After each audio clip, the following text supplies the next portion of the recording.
Joshua Kimmich, Alexander Isak, Delap, and much more on the Done Deal show today. Loads of work going on by Liverpool, Arsenal, Man United, Chelsea. Big update on City as well, but loads of work going on ahead of what feels like being a very busy summer transfer window, with Arsenal looking to rejuvenate their team and go one step further. Liverpool not only looking to probably hold on to a league title, but they could have up to 3 massive exits as well. And a huge summer for Ruben Amorim, his first summer transfer window, a massive period for Ineos. So it isn't surprising to see so many of these stories now circulating. Hit the like button if you haven't done so already, and please make sure you are subscribing. The first story I want to start on is an interesting one. Gooners, I know some of you want this. I know some people are absolutely against this. We spoke about it on Straight Facts yesterday. But a big update from Plattenberg here. That it says, for several days, Arsenal have been one of the clubs with a concrete interest in Joshua Kimmich and have held talks. Gunners would like to, Arsenal, it means here, would like to sign him on a free transfer as a possible replacement for Jorginho. Kimmich now has received 2 written offers from abroad, 1 from the Premier League. That's the main reason why he's hesitating to sign a new deal with Bayern, at least until 2028, and a salary of 20 to 22 million euros. What's really interesting about this situation is, typically speaking, up until recent years, I've always said if somebody isn't wanted at Bayern Munich or is leaving Bayern Munich, maybe they're a bit of a bust. Maybe they're past their best. Maybe they've never really been good enough. But you've seen Maz at Manchester United look brilliant for the majority of this year. I've personally been happy with the De Ligt signing. But I think the standout example is probably Gravenberch at Liverpool. The fact they let him go now looks an absolutely horrendous decision, with the quality and consistency of performances in this title-winning campaign that he has had in central midfield for Liverpool. But when it comes to Arsenal and Kimmich, some people think Arsenal should stay away. Is he still hungry? Does he still want to be at the highest level? Well, the fact that he's only 30 and he's turning down 22 million a year because he wants to try something new, I don't feel like he's leaving for money. And I think for me, that's the key fundamental point in this. If he's earning 22 million a year, just put that down into, I'm just getting my calculator out here because I didn't do it before I went live. What is that in sort of the way we look at football in a week? That's 423,000 euros a week. So in terms of, I mean, even in pounds, let's convert that into pounds here on today's current rate as an example. That would be £350,000 a week that he is turning down. So I don't think there's any concerns or worries here that he's being a mercenary, he's looking for obscene amounts of money, because he's turning that down. It does appear that he wants a brand new challenge, that he wants to do something that little bit different. The big question, I suppose, is Arsenal the right place for him? I don't see any logical reason as to why not. Unless you don't rate the player, I don't see why he isn't a good fit for Arsenal. On top of that, it's also been stated that Arsenal are looking at both Zubimendi and Joshua Kimmich, which would stand to reason if the rumours about Jorginho and Thomas Partey leaving are true. That would certainly bolster the midfield, and I think it would take the midfield up.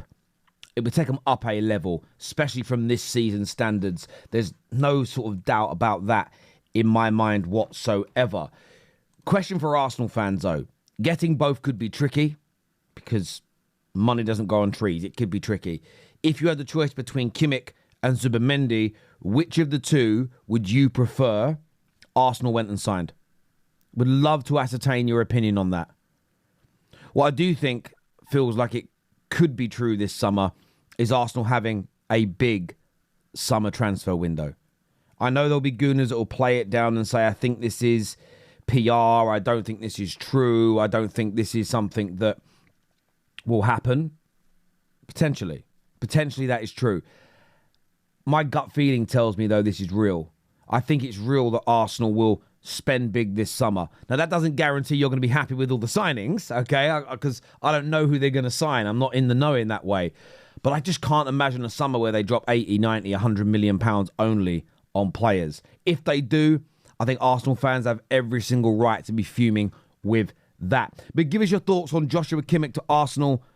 Right, wrong? Do you feel indifferent about it? Let us know in the comments section below. Now, I want to give a big shout out to our title sponsors today, Stocks FC. It's the best fantasy football platform out there. And if you're not using it yet, you're mad. It's not like your conventional FPLs where you kind of loan the players from the game. On this, you buy the stocks in the players and you win cash rewards for how well they perform. And if they're flying because your football knowledge is good and you bought stocks in these players, then you can sell them to the other users, maybe even for a little profit as well. Remember, it is just for fun. You're not going to become a millionaire playing this game. You're not going to become Elon Musk. It is purely for fun. You can, I don't know why I clicked on that button there, but what you can do is go onto the website now and claim your free loan stock so you can start to build your team and put together the individuals that you want. But a massive IPO that's out this week, Martin Odegaard. Martin Odegaard has been released this week, and Stocks FC are giving away a competition as well, okay? All you have to do is go on to the Stocks FC Twitter page, post your Odegaard purchase screenshot in the comments section below, and one entrant will win $20 of Stocks FC credit. So all you've got to do is go to Stocks FC on X, so just write in Stocks FC, post the screenshot of your Odegaard shares that you have bought, your Odegaard stocks that you have put in, and you will go into the prize draw to win free credits onto your account. So just, as I say, search it. But look, aside from Odegaard, I love this app. I always say to people, use the loan stocks to begin with to work out who does well and who doesn't, who's a really good sort of, who are the best players to look at here. I always use this function and look at who's jumped up recently as well, who's flying, also who's on the decline as well, who's losing value on the game. I'm always surprised by Matoma. I always feel like he should be worth so much more on here, but maybe that's about new users getting involved and having a bit of a play along with us as well. So go and check out Stocks FC at the end of the show, scan the QR code or click on the link below. Now, I want to move not completely away from Arsenal, but it goes into the realm of Liverpool, and this story seems to be picking up pace, but I want to get your opinions on this. The Liverpool Echo have stated that Arsenal could decide to target Benjamin Sesko as more of an affordable alternative to Isak, potentially paving the way for Liverpool to sign the Newcastle striker. Now, in the last sort of 48 hours, a lot of stories have emerged that have shown that Arsenal are putting together a huge amount of interest in Benjamin Sesko, but Liverpool are ramping up their contact and their due diligence behind the potential of signing Alexander Isak. Now, I know straight away Newcastle fans are going to hate this story. Stop linking our players to other clubs. Well, I'm not linking your player to anybody. The media is, because clubs are pursuing him. You can't stop the reports about people trying to sign your players. And I mean this with respect, Newcastle. As you get back to the pinnacle of the game and you're on your way, your players will be linked to other clubs every season.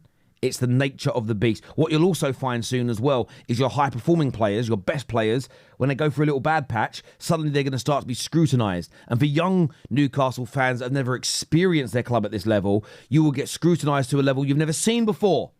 Strap yourselves in. That is what comes with being a big club.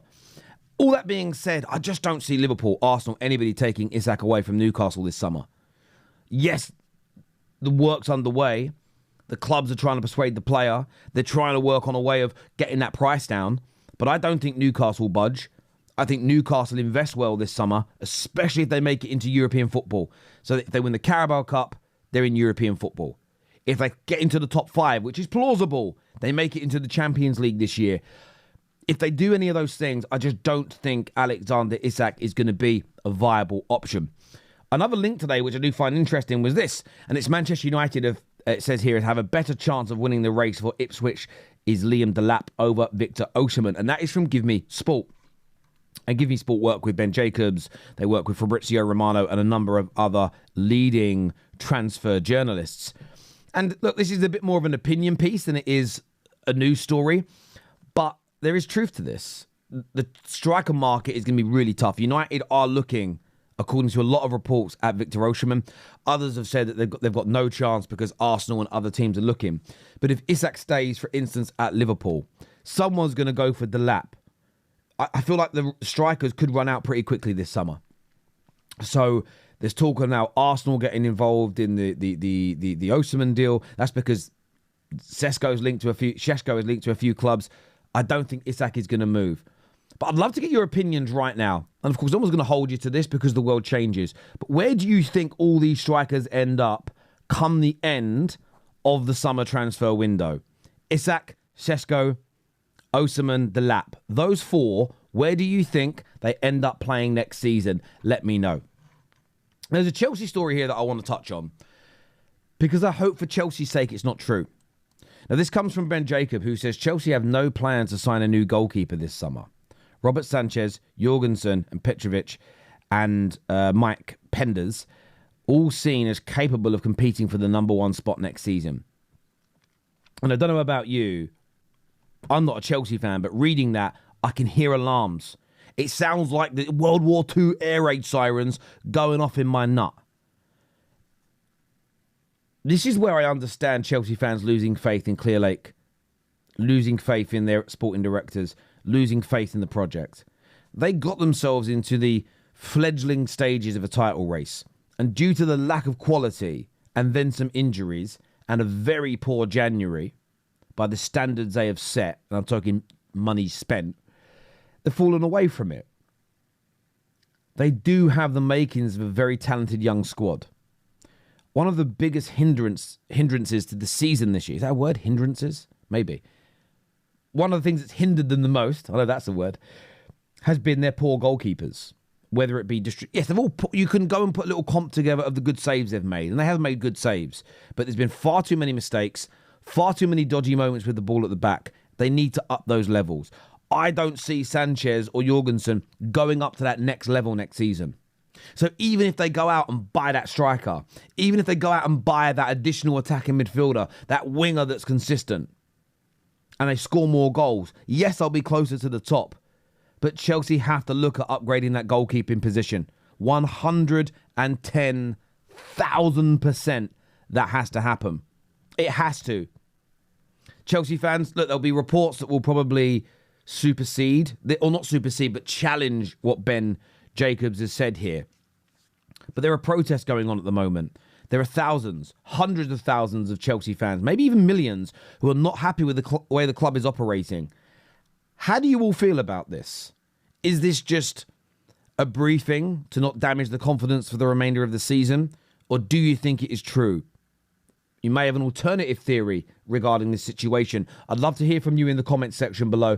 That's a roundup, though, on the Done Deal show of the latest transfer stories. Remember, go and check out Stocks FC now. Claim your 5 free stocks. And if you still believe in Martin Odegaard, and I know at the moment a lot of people don't, if you do still believe in him, if you still have stocks in this guy, they're available now. And if you screenshot and post on Stocks FC's X feed and show them that you have gone and bought and put the stock in Odegaard, you will go into an entry to win $20 of free credits on your account. Until next time, my people, take care, goodbye, God bless, and I'll see you all again soon. Peace.